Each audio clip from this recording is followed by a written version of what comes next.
Hi, everyone. Thank you so much for joining us today for the COPD Foundation's inaugural Lung Health Collaborative Virtual Assembly. This year, we're going to focus on how clinicians can help improve the lives and care of people living with COPD and alpha-1 antitrypsin deficiency. You're going to hear from 2 speakers this morning and 3 this afternoon, and each offers a varied clinical perspective and expertise that can help us all shape the care that we give patients in our community. Follow along on our agenda that we offer online. Each session is going to be available online after today's live session. And if you have any questions for the speakers or even questions for our education team, reach out to us at edteam@copdfoundation.org. With that, I'm going to let Amanda Atkinson, our LHC program lead, introduce all of our speakers and lead you through the event today. Take it over, Amanda. Thank you so much, Johnny, and good morning, everyone, and welcome to the Lung Health Collaborative's virtual assembly. We're so glad that you could join us today. It's my pleasure to introduce our first speaker, Dr. Charlie Strange. Dr. Strange is a professor of pulmonary and critical care medicine at the Medical University of South Carolina and a leading expert in COPD and alpha-1 antitrypsin deficiency. He's authored more than 200 publications, and his work has been instrumental in advancing our understanding of lung disease. Please join me in welcoming Dr. Strange as he shares his expertise today. Welcome to our program on alpha-1 antitrypsin deficiency.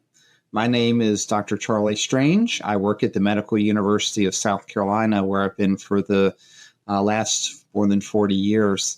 Our goal today in our 45 to 50 minutes together is to make everyone in the audience an alpha-1 expert. We know that alpha-1 is an important endotype of COPD, but it does have some nuances that need to be talked out, and particularly around the testing arena, just to make sure that your communication to your patients and to your medical communities is factual. And whenever I talk about alpha-1, I always have to mention my disclosures. There are more than 20 pharmaceutical companies that have drugs in the pipeline for alpha-1. I work with many of them and have those disclosures written out for you. And important to this talk, I'm a medical director at AlphaNet. AlphaNet is a not-for-profit organization that provides disease management to those with alpha-1 antitrypsin deficiency. And so through my group of alpha-1 coordinators, take care of more than 8,000 individuals with alpha-1 antitrypsin deficiency. Well, let's jump right in to our talk. And our first way to get started is to talk about what is alpha-1. And most of you know that alpha-1 is a genetic disease. The DNA abnormality tends to be a point mutation somewhere in the SERPIN-A1 gene. SERPINs are protease inhibitors. They function across lots of different biologic systems in the body. And yet in the lung, they serve as a natural inhibitor of some of the proteolytic enzymes that drive emphysema in the lung. Our 2 major abnormalities in the DNA of alpha-1 antitrypsin deficiency are 2 alleles that are variants called S and Z colloquially. They have very technical names at the DNA level, and we'll mention those as we move through. It's predominantly the Z gene, though, that creates problems in the biologic systems that protect the lungs. And particularly this Z allele and its associated protein sit at an important hinge region of the alpha-1 antitrypsin molecule. Alpha-1 antitrypsin, a good chemical, helps protect the lungs from neutrophil elastase and other proteases in the lung. And this Z hinge region will function okay, but what happens when it is synthesized in the liver, which is the third panel, is that it misfolds. And as the Z allele misfolds inside the endoplasmic reticulum of the liver, we get globules of accumulated alpha-1 protein that just can't get out of the liver. If it can't get out of the liver and our blood level is 10 to 15% of what it should be, then we don't have enough alpha-1 to protect our lungs from cigarette smoke, dust, fumes, and other irritant substances within the lung, and then has an important infection clearance role as well. And what happens if your lung can't protect itself, and particularly if there are excess injuries to the lung, such as cigarette smoke, then we get lung disease. That in this disease is emphysema predominant, but not all emphysema, as we'll talk about in our course. So that's our overview of alpha-1 and what we're going to be talking about for the next 45 minutes. So SERPINA1, some people call it SERPINA1, it's really the serpin that encodes for alpha-1 antitrypsin. It has some transcriptional elements outside the gene. There are actually about 500 different variants of this gene that have been described. Some of them are pathogenic, some of them are not. It's on chromosome 14. But these most common S and Z alleles have their single point mutations each and could be targeted by DNA targeted therapies. This is a very old nomenclature system because we ran out of letters, A, B, C, D, S, and Z many, many years ago. And so you'll see some unusual nomenclature. And there is a move afoot to change some of the nomenclature similar to other genetic diseases. And if you are in the middle of that transition and don't know what your gene report actually says, and you might have a rare gene, then there is a website that details the 150 most common of the 500 genes out there. It's called alpha1alleles.com, and it actually lives on the AlphaNet website up in the header.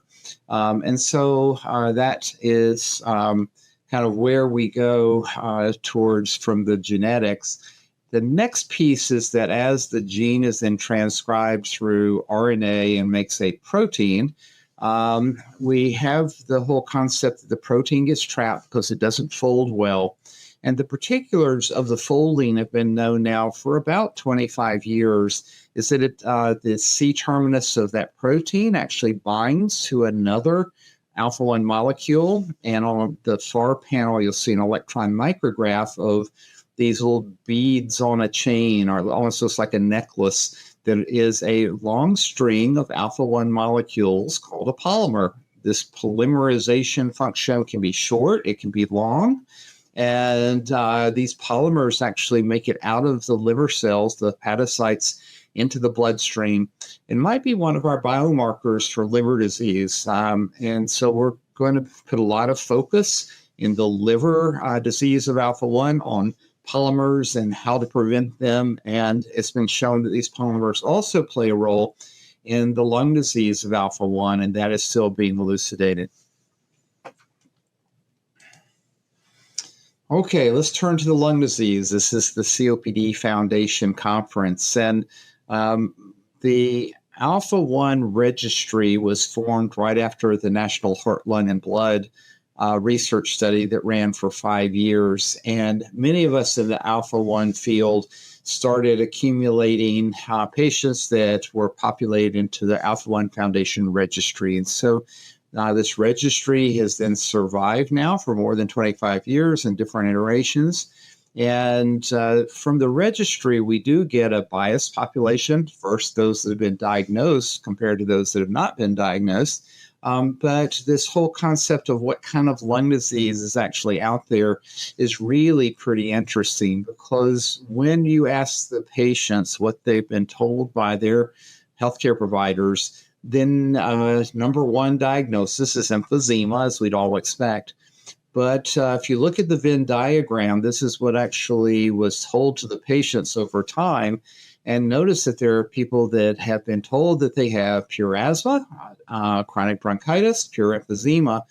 But the most common scenario is that the patient community has been told they have more than one pulmonary diagnosis. The other important thing to say, that even though this is emphysema predominant, is we have a lot of wheezing, a lot of cough, a lot of airways symptomatology. And what's not on this slide, because we didn't do CT scans back in the early 2000s very often, is bronchiectasis that also has an overlap with these diseases, and we'll talk about that a little later. The last thing to point out is that the liver disease population is not different, that 2/3 of the diagnosed liver disease population in our old registry format, which was really a lung-focused format most of the time, but 2/3 of those individuals with liver disease had lung disease, and so the possibility that liver and lung disease overlap is very prominent in this community. And yet there are individuals that present with liver disease alone and on CT scan and lung function tests have completely normal lung disease as well. So that story is being written, and it's being written in a different way because our hepatologists now are screening for liver disease with much more frequency now that we have therapies that might make a difference in the disease. I want to kind of roll you through our concept of what happens in the lung with alpha-1. And on this little cartoon, we have alveoli and a small airway. Those little lines on the slide are the elastin fibers that are prominent in the lung, and we'll see them on any sorts of elastin stains. But these elastin fibers help hold the airway and produce some of the small airway competency that's due to the connective tissue matrix of that lung. We know that when elastases coming either from neutrophils or macrophages are prominent in the lower airway, they can cleave these elastin fibers and eliminate them. And our lung is protected by a whole group of anti-elastase chemicals, also called antiproteases. And the most prominent of those is alpha-1 antitrypsin alpha-1 antitrypsin. Alpha-1 is kind of like the big gorilla in the lung. It's the second most abundant protein in the body behind albumin.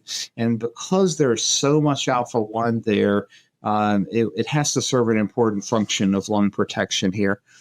Secretory leukoprotease inhibitors, some of the cathepsins and others are anti-elastases as well. But the concept here of what happens in the lung is that if you were to further damage the lung by bringing in excesses of neutrophils into the lung, particularly if they're activated, the neutrophil elastase overwhelms the protection of the anti-elastase of alpha-1 antitrypsin. And what then happens is that we start losing elastin fibers in our small airways. If you lose elastin fibers between two adjacent alveoli, they coalesce and form emphysema. If you lose them on the small airways, then any positive pressure will make those small airways collapse. And that is the obstruction of emphysema, for which we really don't have good medicines to affect change. We can prevent progression, but we really can't grow new elastin fibers in the small airways right now. We hope we can in the next era of generative medicine. And so the lung damage is really twofold. It happens because we have excess neutrophils in the lung. And think about the ways we get extra neutrophils in the lung. Well, that's every respiratory infection you have, cigarette smoking, or if you work in an environment that has fumes and dust and particulates. And so one of the goals is to kind of live in a clean air environment if you have alpha-1 antitrypsin deficiency. And for that matter, all of COPD and prevention of lung disease progression. On the other side is the amount of alpha-1 that you have inside the alveolus. And this anti-neutral elastase protection is important, and it's the biochemical basis on which we think that our augmentation therapies actually have utility. I'm going to show you a few old historic concepts that haven't changed all that much. And in 1994, Dr. Stoller in the Cleveland Clinic Journal of Medicine actually reported the experience of patients that were actually being seen at their center and how long this diagnostic journey was. How many healthcare providers did it take before you actually had an alpha-1 diagnosis established, and how much time does that take? And what he found was the mean age at first symptoms was 35 years, and the mean age at diagnosis was 41 years for an average 6-year diagnostic delay. This is altered a little bit over time when the disease was first really described, this early onset of emphysema was very prominent. But you have to remember that was an age in the United States when cigarette smoking was on every street corner, and importantly, some of that has regressed now. So the average age of diagnosis in many of our diagnostic laboratories in the United States is age 60 to 65. And so it means that we've transitioned, importantly, towards less cigarette smoking, and therefore a older age at alpha-1 diagnosis. And that has a lot of implications for who we screen and test. And so if you're still screening just the young presenters with COPD-like symptoms, including asthma that doesn't respond appropriately to therapy, then you're going to be missing the majority of patients with alpha-1. The other important concept here is that if you smoke, then your symptoms actually do present very much more frequently. And one of our important historical cohorts in alpha-1 is the Swedish study, in which from 1970 to 1972, every baby born in Sweden got tested for alpha-1, trying to understand the natural history of disease. These babies are now 55 years and older, and they were all told not to smoke, and yet 21% of them at the time in Sweden did smoke, and their symptoms are much more prominent in phlegm, dyspnea exertion, and wheezing than those that took the advice and never smoked over the course of time. And so smoking and that airways injury is an important part of who gets symptoms and who doesn't. And further, to kind of show this heterogeneity in the alpha-1 community, is a sibling pair study done at the Brigham. And this is also an older study, but brothers and sisters with ZZ genotypes were actually asked to come and get lung function testing.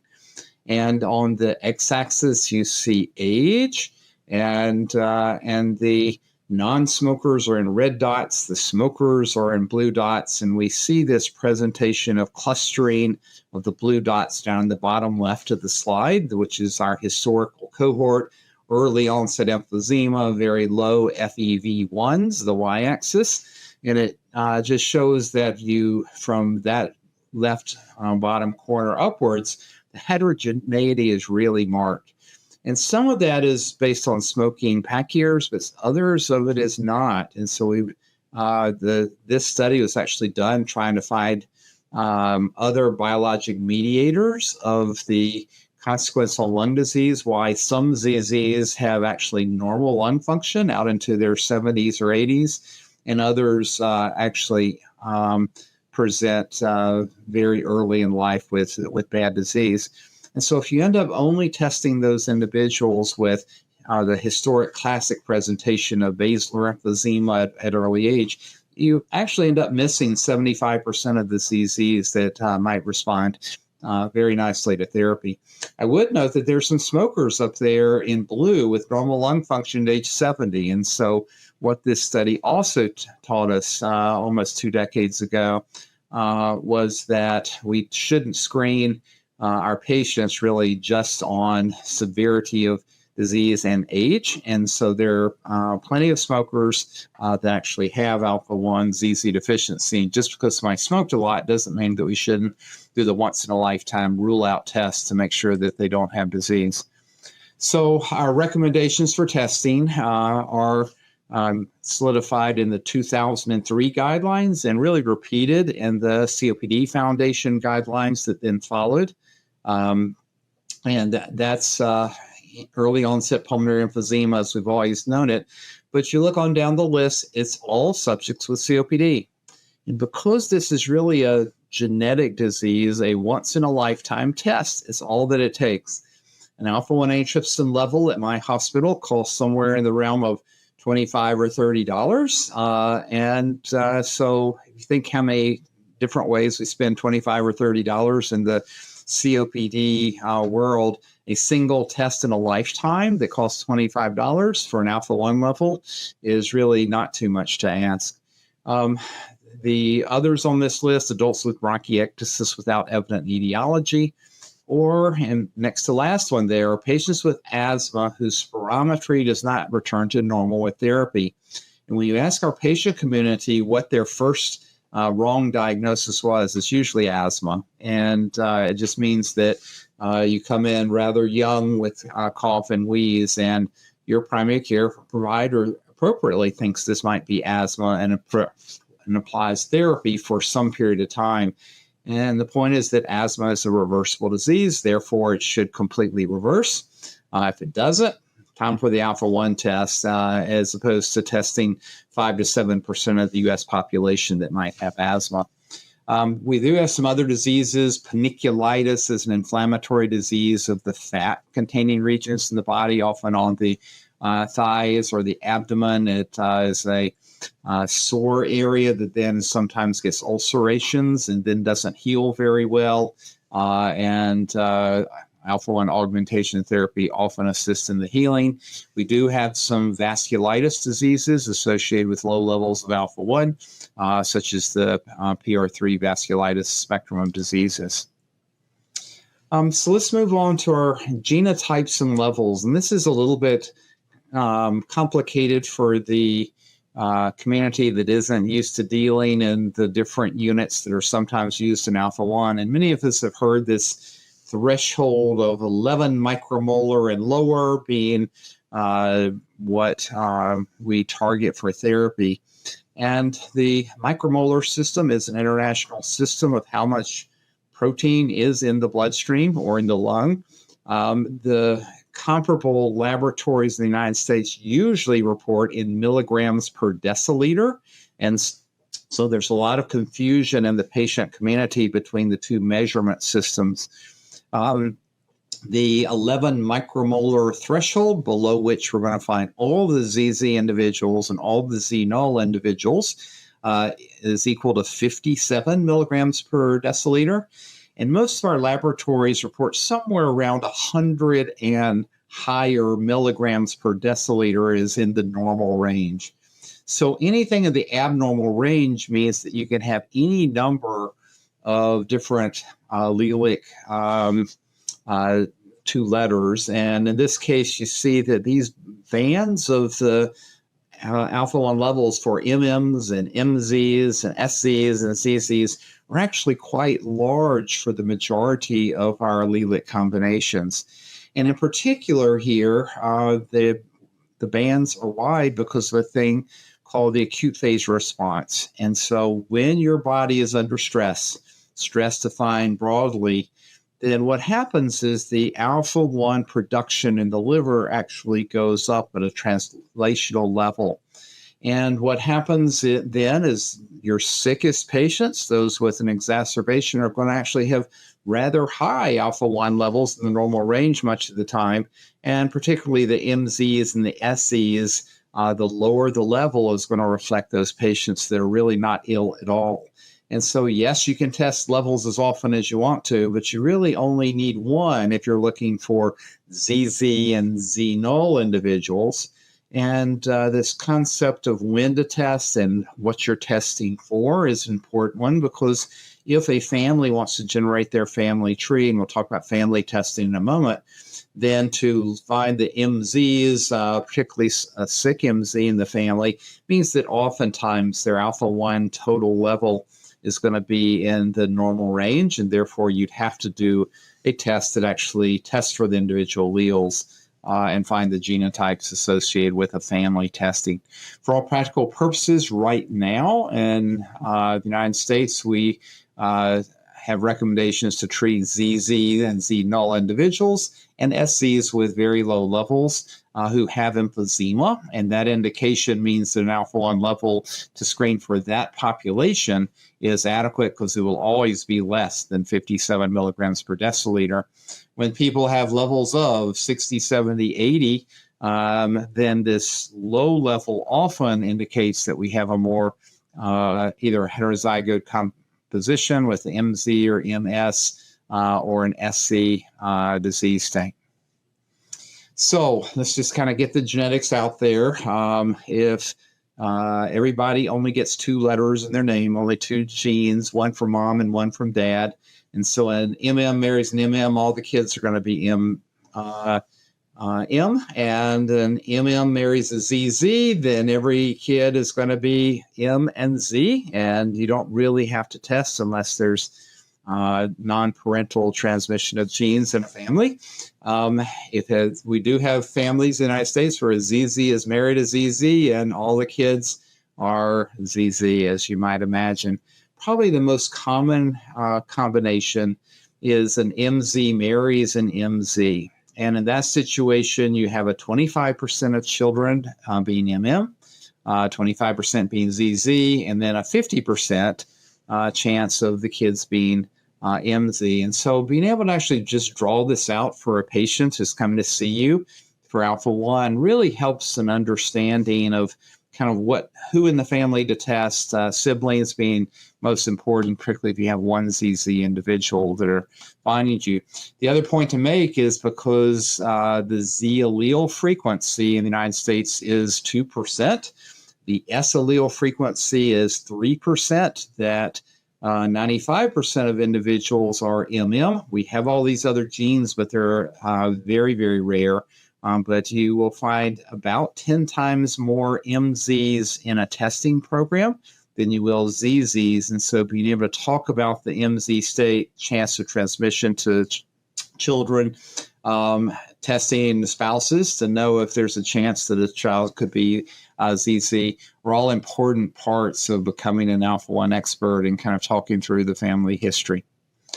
Remember that when we find an individual with alpha-1, we're identifying a family. And so we're not always set up to do family testing. And for that reason, there are now national testing programs for free available through the Alpha-1 Foundation and through some of the pharma companies. Alpha ID Online was the first FDA-approved genetic test that was that can be found on the web and mailed to your house and get a diagnosis for free through the mail. And so there are plenty of ways to test the family. If they're extended, it just takes to kind of talk about the genetics and the risks and how that should flow is an important part of our genetic medicine. We have a lot of MZ and MS carriers. So if you're going to do testing, you ought to know what to say. Lung disease and liver disease is more frequent in these Z carriers of 1Z. And if you put smoking plus an MZ genotype together, then we do have more COPD than smoking plus an MM population. That's good science. And what we know in the liver disease is that if you're MZ genotype and you add the metabolic syndrome with obesity or diabetes, then there's more liver disease. And so our messages to the carriers, both MZ and MS, is to live in a clean air environment, keep your weight normal, and don't add other liver injuries to your disease state. So we do have a lot of barriers to detection. Most of our COPD, as many of you know, resides in primary care. And I think in our medical chart, we have a hard time figuring out who's been tested before, particularly in the electronic medical record, and particularly if these tests go out into some media file that gets lost. And so one of the ways I do that and know who's been tested is that when I write in my problem with COPD, I actually put MMCOPD, and that means that I know they've already been tested for alpha-1 antitrypsin because I wouldn't know they have two M genes. And the point here is that the testing is all biochemical testing. You can't look at somebody and figure out who has alpha-1 and who does not, because they look just like every other COPD patient in your practice. We have empowered our respiratory therapists here at the Medical University. We've done 2 studies on this that show that respiratory therapists are capable of transmitting the message. We do it in our pulmonary function lab. If someone has obstruction, then they are offered testing at that point. These do require some signatures and a healthcare provider is the lead in diagnostic testing, but setting up a program at your own hospital is certainly something that can be done and is successful. Our tobacco exposure is common in the individuals who are diagnosed with alpha-1. And because we don't really have a birth testing program in the United States, then we recognize that the majority of individuals diagnosed in our community, in a very early study from Dr. Campos here, 82% of the 1,000 patients tested in this AlphaNet study were former smokers. And so when you put smoking plus alpha-1 deficiency together, you're going to have more severe disease. And so to kind of know how often we're having more severe disease is the time to diagnose alpha-1. We would rather be diagnosing our alpha-1 at age 30 or 40 with the first cough and wheeze at a time when lung function is normal, rather than when lung function is severely impaired. And so don't let tobacco exposure really bias your testing for alpha-1. We also know that if we do define even an MZ genotype and give the message that this is the protective chemical that you don't have in your lungs, that the majority of people actually make smoking cessation quit attempts and this hard journey of smoking cessation, which is a very important message. Well, let's talk about our therapies. Our current formulations of alpha-1 antitrypsin as a therapeutic were developed at the National Heart, Lung, and Blood Institute at the NIH in 1987 and given to patients there between 1987 and 1989. It was licensed on the basis of biochemical efficacy in 1988, and that makes this drug more than 30 years old. And it's been given at 60 milligrams per kilogram, the dose that actually achieved that 11 micromolar threshold. And we have a lot of information about the drug utility, what it does and what it does not do. These are pooled plasma preparations with a theoretic risk of viral infections, but because of the standards imposed upon the plasma pool to check for virus at multiple steps along the way, and then having nanofiltration and detection, there has not been a case that has been noted of viral transmission in the 30 years that this drug's been out there. That whole process, though, makes it a very expensive drug, not to mention that you have a once-a-week infusion for the rest of your life to be on this group of medicines. When you get an infusion, your blood levels go up in the micromolar scale to 25 or 30. If you give a double dose, it goes up higher than that. And the point is that these doses don't really respond in a natural way to that acute phase response that happens during times of stress. So the message, should you end up having a patient come into the hospital, is to try and get their dose to prevent the lung inflammation that happens during those acute phase stress events in the lungs, in which lung can be impaired. We know that this drug impacted survival and the National Heart, Lung, and Blood Institute registry. And we're really struggling trying to figure out how to measure progression of emphysema as an outcome measure in many of our trials. This is one of my favorite slides. If you've heard me talk before, I use it a lot, but it's a nice CT scan that shows the smattering of dark areas inside the lung that are emphysema. And we recognize that the radiologists often point out the 3 millimeter nodule, but don't mention the emphysema in there. And this one, they also just couldn't help but mention the pack of cigarettes that are still in the front pocket of the patient here. But this whole concept of density in the lung and how to measure it means that for every little tiny square of an image here in a CT scan, a three-dimensional square called a voxel has its own separate density. And what that means is that we can make a density histogram of the lung. And as you have more emphysema, you have more air in the lung and less connective tissue. And so these curves shift, and they give us some metrics around how much emphysema. We can measure it. We can move with time as long as we keep lung volumes the same on the measurements. So there's a lot of technical components to measuring CT density accurately. But this is the study that has been done to actually show that our therapies make a difference in the rate of lung density loss over time.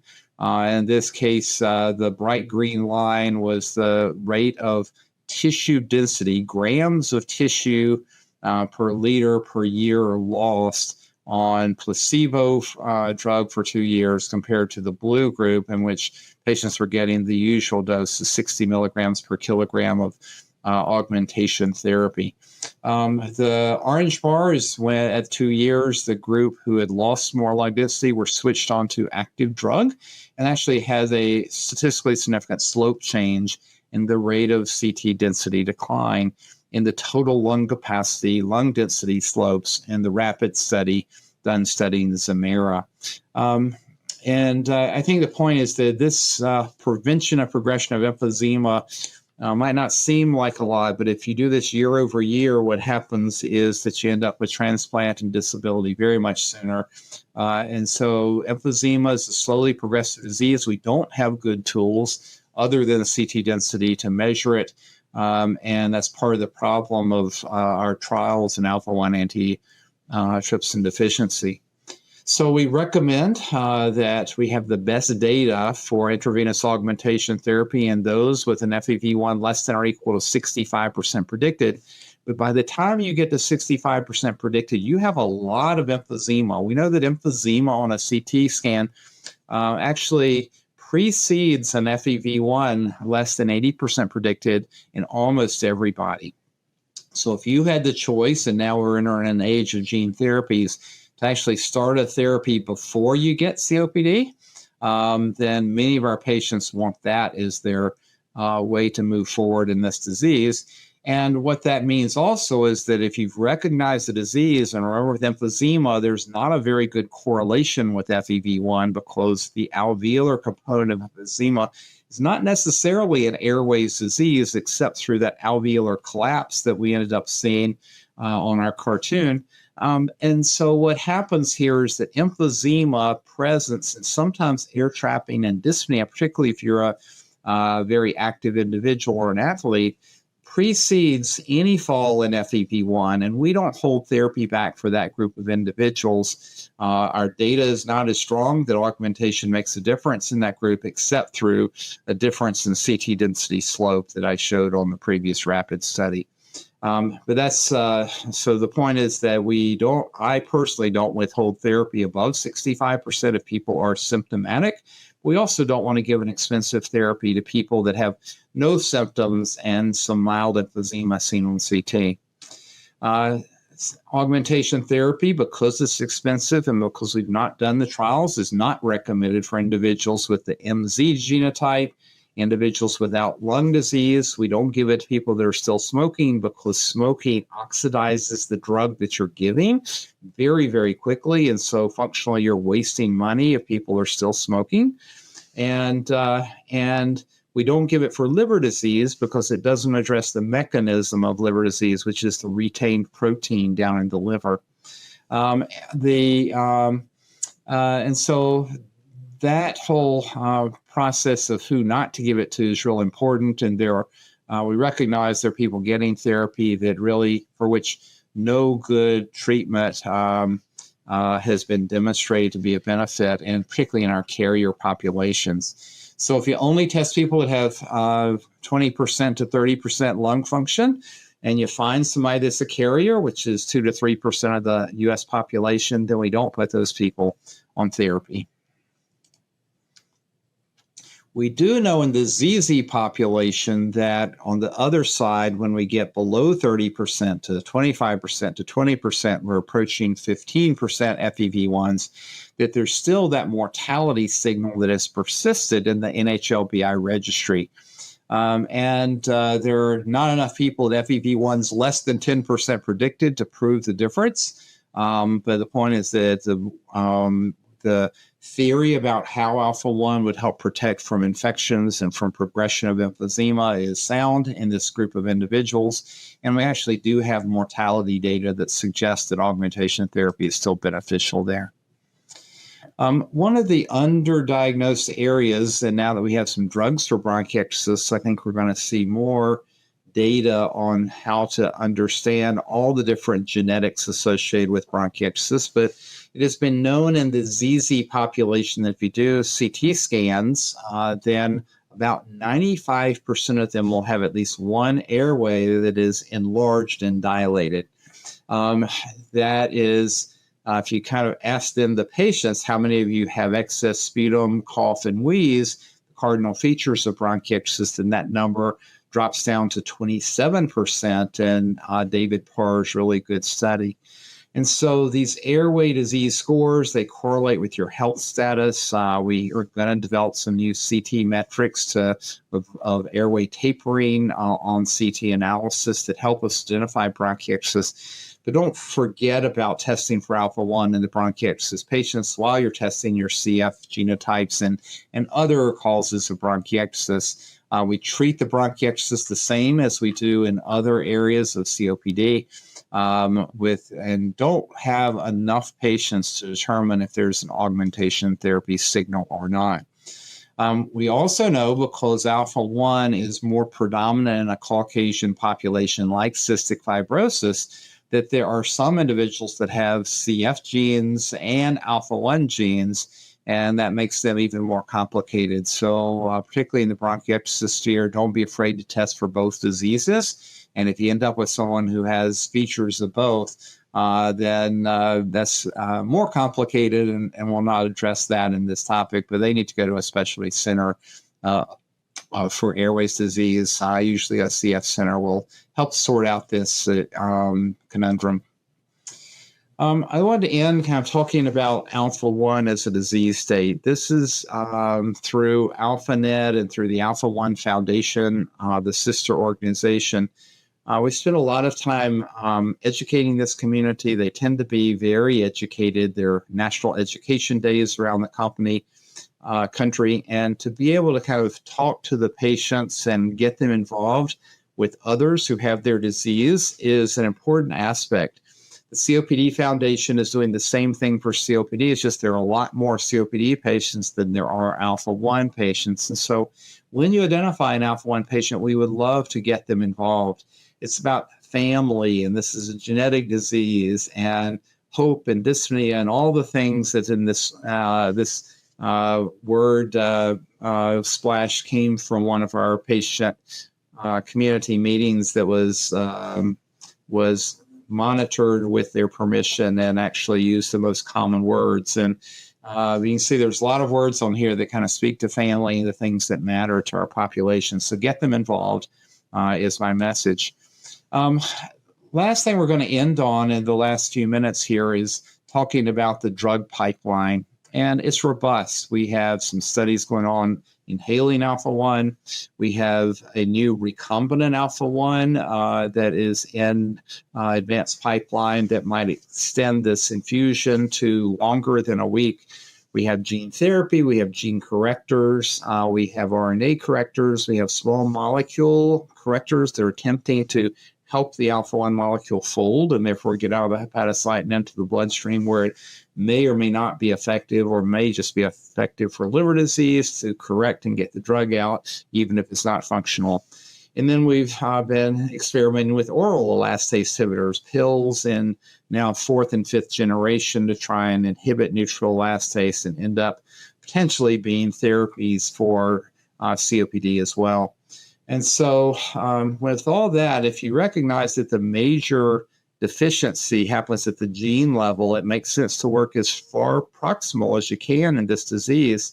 And what that means is that gene therapy, great at the DNA level, at the RNA level, or at the protein level, but also to kind of recognize that if you do this, you're going to be correcting the liver disease. And sometimes our liver endpoints are actually a little bit more robust in our clinical trials pipeline than our lung disease endpoints that include lung function like FEV1, that, as everybody knows, is all over the board, even under best conditions of a good respiratory therapist who's directing care.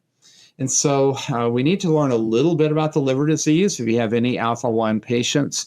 I thought I'd spend about 5 slides going through the liver disease of alpha-1, because if you become an alpha-1 expert enough to know about the lung disease that we've been talking about, then we at least have to screen for the liver disease along the way as well.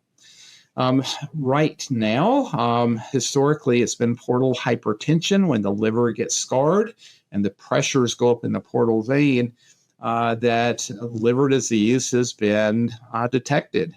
And what this means is all of a sudden somebody shows up and they're having blood coming from esophageal varices, or developing ascites, or splenomegaly and low platelets that happen as a consequence of portal hypertension, which is a very, very, very late stage of liver disease, if you think about it. So you've scarred enough the liver that you can't get blood from that portal vein to move through the liver and without causing the blood pressures in the portal vein to get higher.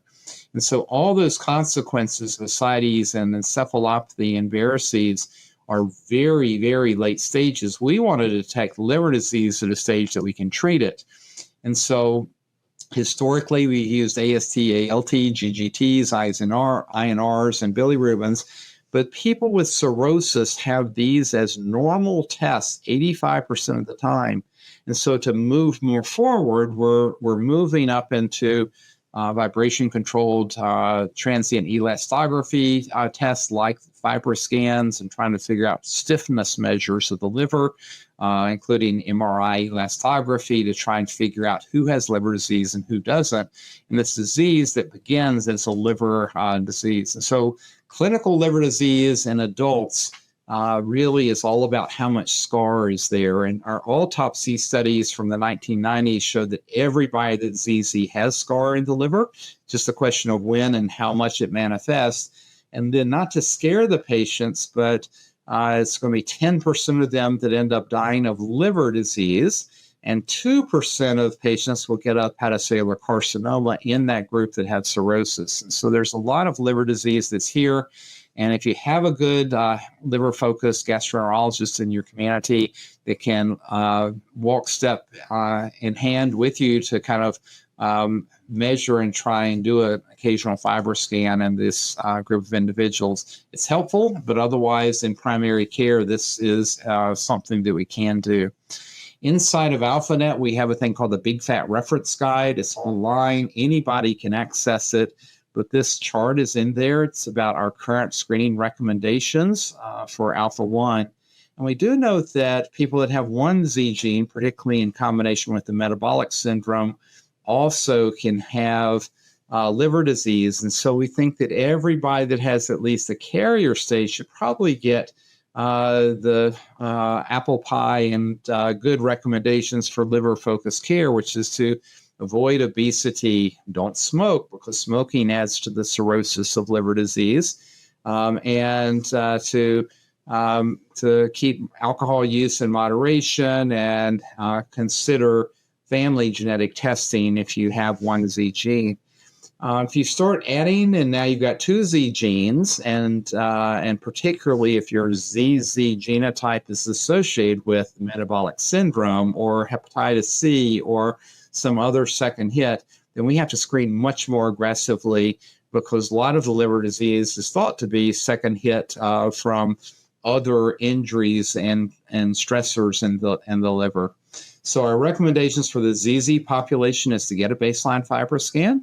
FibroScan is a proprietary name of a proprietary company, and there are other vibration-controlled transient elastography tools coming other than FibroScan, but it's a stiffness measurement of the liver that is repeated if you don't have extra stiffness every 3 to 5 years. If you have excess kPAs of stiffness in the liver greater than 8, then we think that you should get yearly indexes watching for progression and or enter some of the clinical trials that are liver focused in the world today. We can't make you be liver experts in the 5 minutes that you're hearing about this, but I think it means that in the good care of alpha-1, you need to find somebody in your community that knows this process of how to screen well for liver disease. And we actually have some guidelines coming out soon specifically about alpha-1 liver disease, screening guidelines, and how to follow up for progression of disease. Once we have a stiff liver, then we think those individuals should be seen by hepatologists. Stiff liver often invites a liver biopsy to understand who has cirrhosis, even if it's compensated, and who doesn't. Cirrhosis has guidelines that say everybody should get an endoscopy to screen for varices. We have the trials of beta blockers to decrease portal pressures that make a difference. We have prevention of ascites with diuretics, and then if you have ascites, prophylaxis to prevent spontaneous bacterial peritonitis. And all those things are focused care for liver disease, but to kind of understand who might have liver disease in an alpha-1 population as a comorbid factor in their lung disease is the goal of at least mention it to get everybody on the same page to recognize that this is a disease and whose pathogenesis requires that the liver is involved when we have lung disease due to alpha-1. So our therapies for liver disease, we've kind of talked about lactulose for encephalopathy. Transplantation is a cure. If you get a liver transplant, then those normal liver cells start making alpha-1 again, and so we will stop our augmentation therapies.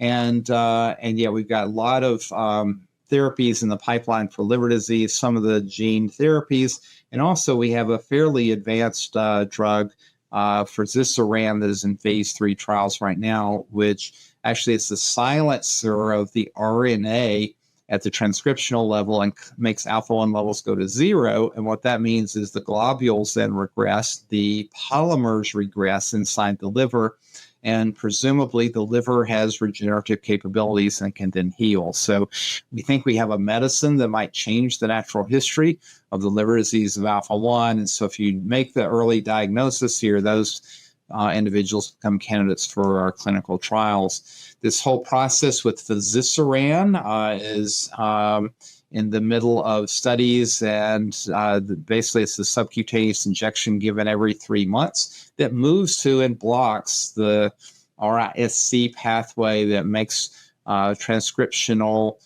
protein production just of the alpha-1. So we can prevent production of alpha-1 without affecting any of the other 5,000 proteins that are in the body. And as a result, fix the defect that's causing disease in these individuals. I'm going to end by inviting everybody to come and look over our disease-specific management program at AlphaNet, one of the organizations that really tries to make a difference with education to our patient community in alpha-1, similar to the COPD Foundation.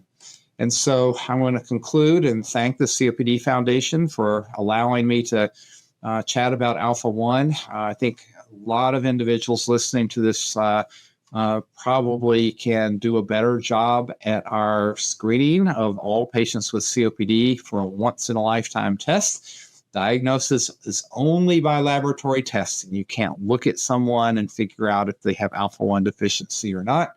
Once in a lifetime in every COPD patient. Makes up 1% of all the patients with COPD. So don't be discouraged by having negative test results. That's a great news. Your alpha-1 test is normal. And if it's a rule-out diagnosis in your brain, then that's the way to think about this. But recognize if it's 1%, you might have to test 150 people before you find the first individual, because it is a rare disease. And in that rule, you're going to end up finding 10% of your COPD population that's an MZ carrier. It means you'll have to pause, go through what an MZ carrier state is, and talk about family testing for that group of individuals. You have to be able to explain the MZ and MS carrier state to the patient community. And so we don't have therapy implications, but we do know that those individuals that are more at risk for COPD by virtue of having the one copy of the Z gene and the environmental impact that drives COPD progression that we all know about in the field of COPD. We have lots of treatment options. We want to use them, and we use them in symptomatic individuals. And with this, I really appreciate the COPD Foundation putting on this symposium. The care networks for alpha-1 are scattered around America at a site near you. You're very welcome to engage with the alpha-1 community at any level that you choose to. And we think we have the resources to help you get educated and how to take care for our patients in the very best ways. So thank you for having me on, and now everybody on the call is an Alpha-1 expert. Thanks very much.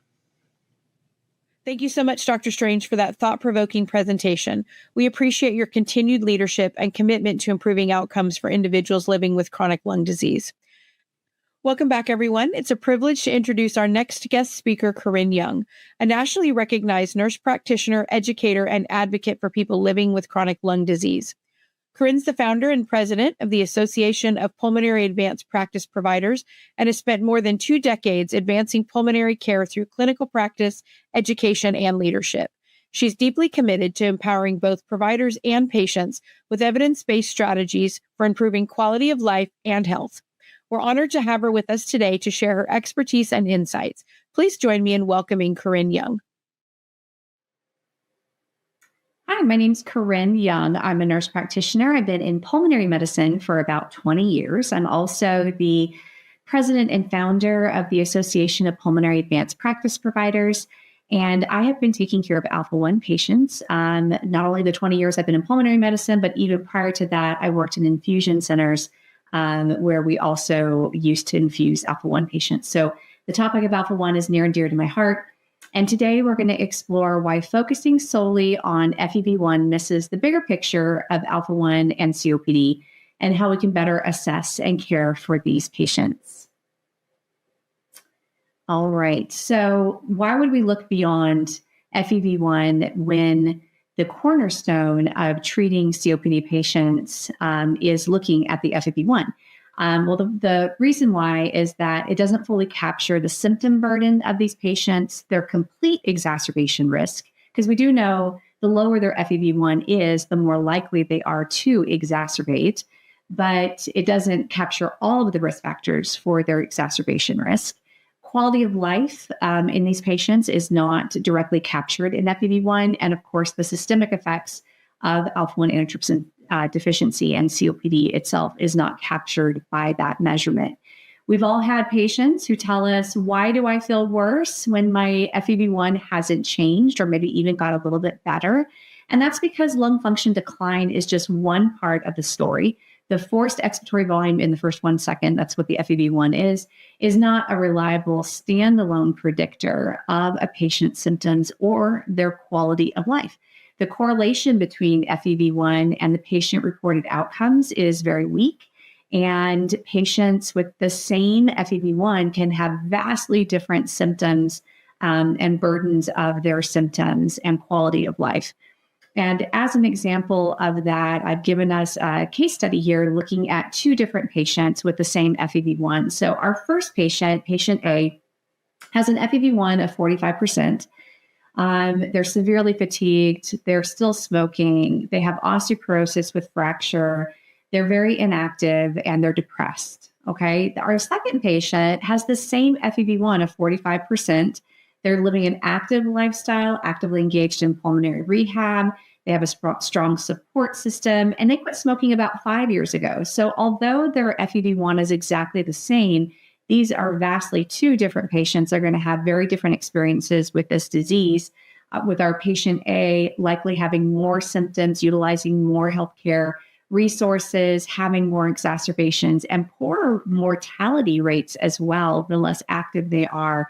And of course, having other comorbid conditions. So just to keep in mind the numbers, not everything in these patients.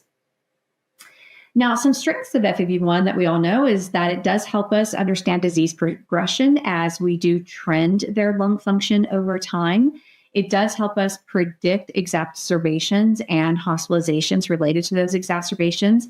And they all start to feed each other. So the lower the FEV1 is, we know the more progressed the disease is, which increases their exacerbation risk, which leads to oftentimes hospitalizations. And the very unfortunate thing about patients who get hospitalized for exacerbations is how high their mortality is in the first 1 to 5 years of having a hospitalized exacerbation. Just one of those hospitalized exacerbations increases mortality dramatically in our COPD patients, and our alpha-1 patients with COPD are no exception. Now, some areas of limitation when it comes to FEV1 would be the weak correlation between FEV1 and quality of life, QOL. That's our quality of life scores.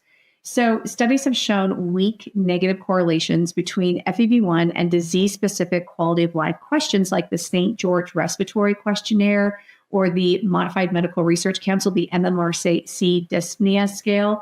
And so we know these are not directly correlated. So although their number may be one, level on their FEV1, and it could be a very high FEV1, that does not tell us about the patient's quality of life. We also have been able to study why is there such a difference between FEV1 and quality of life scores, and depression is often the reason. So when there is that disconnect, oftentimes that reduction in FEV1 can be explained up to 30 to 67% of the time by depressed patients. Whereas if we look at the impact of FEV1 on quality of life, it was only 1 to 4% impact. So alpha-1 is more than just a lung disease. Specifically, it's more than just emphysema. It's a deficiency that drives inflammation and tissue damage in multiple systems. We know it can affect the lungs, it can affect the liver, and it can affect the skin in patients. In regards to liver disease, these patients are at higher risk of developing cirrhosis and hepatocellular carcinoma. Patients can just have liver disease alone. They can just have lung disease alone. They can have a combination of both. And so something we want to be screening for and talking to patients about. And sometimes in pulmonary medicine, we're not always thinking about other organs all the time, but definitely we want to make sure we're making time to counsel these patients on risk factors related to liver health, avoiding alcohol, acetaminophen use, limiting that, talking to them about vaccinations related to liver disease, like hepatitis vaccines and hepatitis precautions in general. These patients also are at a little increased risk of cardiovascular disease. We know COPD and cardiovascular disease do go together and share increased risks. These patients also are at higher risk of pulmonary hypertension, specifically group 3 pulmonary hypertension related to underlying hypoxia from their emphysema disease, and some COPD sleep apnea overlap can also happen in those patients. When we look at metabolic and bone health, these patients are at a higher risk of developing bone mineral density issues, especially the ZZ phenotype patients. And they have a higher risk of osteoporosis compared to the general population. A lot of that, again, is smoking history that increases their risk, exacerbation history where we're giving them oral corticosteroids, maintenance therapy that we're giving them inhaled corticosteroids on a daily basis. All of those things do impact their bone density. Diabetes also, and frailty that comes with that, which of course in our female patients, that's a big mortality risk for them if they are starting to fall and have fractures, a big concern for those patients. As far as mental health, these patients do suffer a higher risk of depression related to chronic disease state, anxiety over their symptoms, their progression disease, loss of independence, and isolation, especially patients who have alpha-1. Our COPD patients already feel pretty isolated, but add alpha-1 on top of that, which is a rare genetic lung disease. Oftentimes they're not exposed to others in their community that may also have this condition. And so there is that sense of isolation. So when thinking beyond spirometry tools for these patients, what else could we do outside of FEV1 to be monitoring and treating and helping these patients? CT densitometry for looking at emphysema progression. This is usually utilized in research trials, but it does help us identify emphysema earlier than we could with the naked eye looking at a CAT scan. In very, very early emphysema, diagnosing that can be very subjective to who's looking at that scan. But the densitometry is literally looking at density of the lung tissue, and it becomes less dense when emphysema is present. This does allow for early and precise diagnosis of emphysema. We measure by Hounsfield's units, which we're using in other areas of measuring density in and outside of the lung on CT scans. However, the limitations of this is cost. CT scans are expensive. There's a lack of standardization of what really normal should be. Where's our cutoff for ranges of severity, maybe even of how dense or less dense a lung tissue is. You do need to have some specific software to measure it. And then, of course, radiation exposure to patients. Now, over time, AI may actually help us with this, with helping even review older scans, lung cancer screening, or whatever other scans that patients are having, and maybe be able to run it through AI and give us a densitometry number for us in the future, possibly. A lot of radiology AI innovations are coming, and so it'll be very interesting to see if this is something that may smooth out, become more of an option for us in the future. 6-minute walk test assesses functional capacity. It provides prognostic information. It identifies exertional oxygen desaturations earlier than we would see just at rest with our patients. It's practical and easy to perform. Most offices can do this. Helps patients with another objective measurement of their functional capacity. Some limitations to 6-minute walk, though, are if the patient has musculoskeletal or joint dysfunction, oftentimes their body is limiting their 6-minute walk distance versus their breathing. And so that can skew the results there. Now, as far as biomarkers go, these biomarkers hopefully will help us understand the phenotypes within the genotypes. So we could have 2 different ZZ patients, and ones that develop horrible disease and ones that don't. And that is very difficult for us all to understand why one patient with the ZZ genotype may develop very severe emphysemic disease or liver disease, and where another patient may not develop any lung disease at all. So biomarkers may help us understand that a little bit better. And there are many that are being studied right now, looking at elastin degradation, fibrogen degradation, looking at things like circulating polymers and some other plasma proteins that might be markers of inflammation for us to understand this a little bit better. So more to come on that. These are kind of under development. PROs are patient-reported outcomes. So that St. George Respiratory Questionnaire, we talked about the NMRC, we talked about. So these are helping us understand the patient's lived experience with the disease, what their active in real-time impact of their quality of life, activities of daily living, and symptomatology are utilizing these tests. And there's many of them. Some of them are very short, like the CAP, the COPD assessment test, and the NMRC is only 4 questions, I believe, 4 or 5. And the GRQ, the St. George Respiratory Questionnaire, is a much longer exam, usually used in research as well.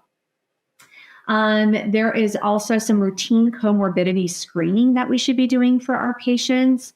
So again, liver disease we touched on a little bit. We should be looking at impacts on their liver function. DEXA scanning for that bone density. These patients, again, are at higher risk of developing bone density issues. Mood scales, which I don't think we're often doing in pulmonary medicine, but again, looking for those depressed patients because that does impact their outcomes. These patients are, if they do have high depression scores, they're less likely to be compliant with therapy, less likely to show up for follow-up visits, less likely to be engaged in their care, which is so important for these patients. Echo evaluations, echocardiograms, looking for, again, pulmonary hypertension or even overlapping left heart disease or valvular disease that might be being masked as respiratory dysfunction as they're becoming more breathless.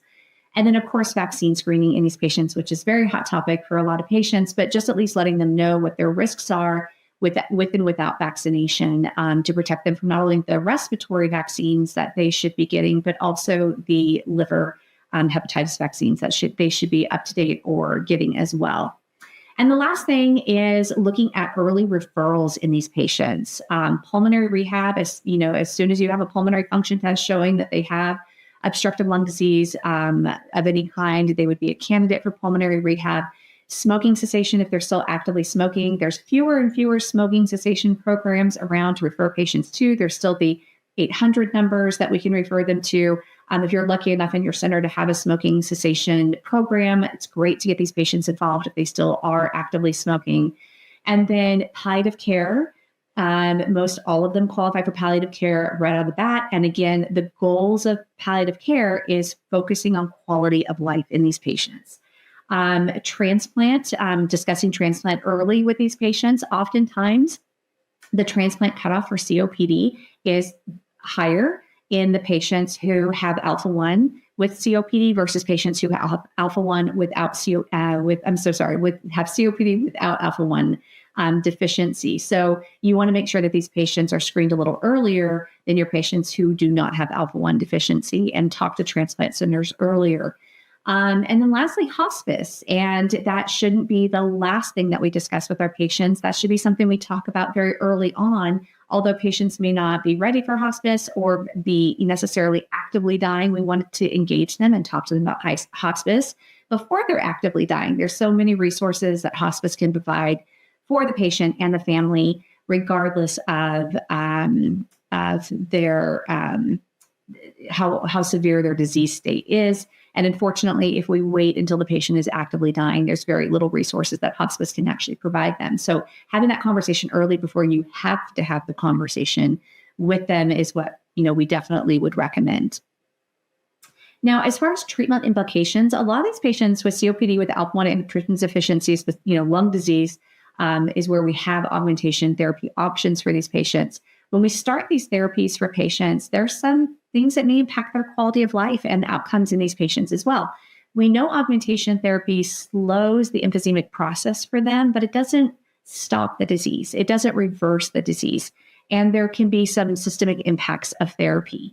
And so a lot of patients, sometimes that's a hard buy-in for them if they know they're going to be on a therapy that's every single week for the rest of their life. That is not going to necessarily make them feel any better, improve, outcomes or as far as like their quality of life or symptomatology. There's been some very small studies showing some improvements in reducing their exacerbations and some quality of life scores, but they're pretty small studies and pretty low outcomes. And so oftentimes patients are discouraged by that fact when it comes to their augmentation therapy. There's also side effect potential. Anytime we give patients therapies, there can be side effects. And the most common are kind of flu-like body aches, headaches that can happen with therapy. Much more rarely, we can have rash, hives, itching, difficulty breathing with the therapies, especially with our patients who may have IgA deficiency. They may be more likely to have the rash issue there. And then the whole logistics around getting the infusion. Most infusion can be done in the home. I've had infusion nurses that meet patients at their workplace and help, infuse them there. The infusions luckily are not very long. They can just be between, 20, 30 minutes for a lot of patients from start to finish. However, it is time out of their day. They have to do every week. If they're still working full time, this can be very impactful and they take time off work to get infused. If their work won't allow them to do infusion while they're there. Transportation is also a big issue. Some of our Medicare patients have to go to infusion centers for a cost benefit. And getting to the infusion center can be very difficult, especially if they're not driving themselves or don't have transportation. Cost is always a concern. This is an expensive therapy for patients. And again, it's weekly for the rest of their life. And there's also concern about supply chain issues. So this therapy comes at the cost of coming from the generosity of plasma donors. It takes approximately 900 plasma donations to treat one patient for 1 year. And so if there's a reduction in plasma donations, if there's a bad supply, if supplies are ruined in transport, manufacturing issues, that can impact patients receiving their infusion therapy down the line. All of this can cause anxiety in the patients, thinking like, what if? What if there's a government shutdown? What if there is a grid shutdown? What if something happens? I'm not going to be able to receive my therapy. And so it does weigh on your patients and something just to kind of talk to them about planning those types of things. All right, so future directions of thinking about treating these patients outside of looking at their FEV1, their lung function over time. The first one is the integrated multidisciplinary care. There are patients who are lucky enough to get to large centers where GI and cardiology and pulmonology are all working together under one roof. Unfortunately, not all practices have that. And so in the community practice, really pushing our community members, if you're going to treat patients with alpha-1, to really start engaging your GI and cardiology teams to kind of work together on these patients. There may be a liver therapy coming out for alpha-1 for the first time. We're hoping the studies are looking pretty good. So we're hoping that does get approved for our patients with liver disease.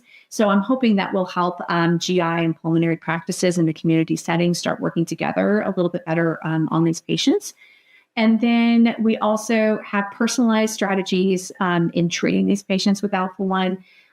We may also have some new therapies coming of inhaled alpha-1 protein for patients instead of getting infusions. So that would liberate patients who may have transportation issues.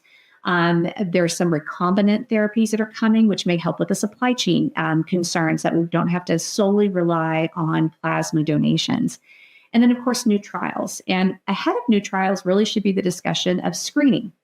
So these patients, we need to screen for alpha-1 so we can find more of these patients so that we can study more of these patients. The subject population in a lot of these trials is very, very small, which can limit a lot of outcome measures, empowering studies for outcomes.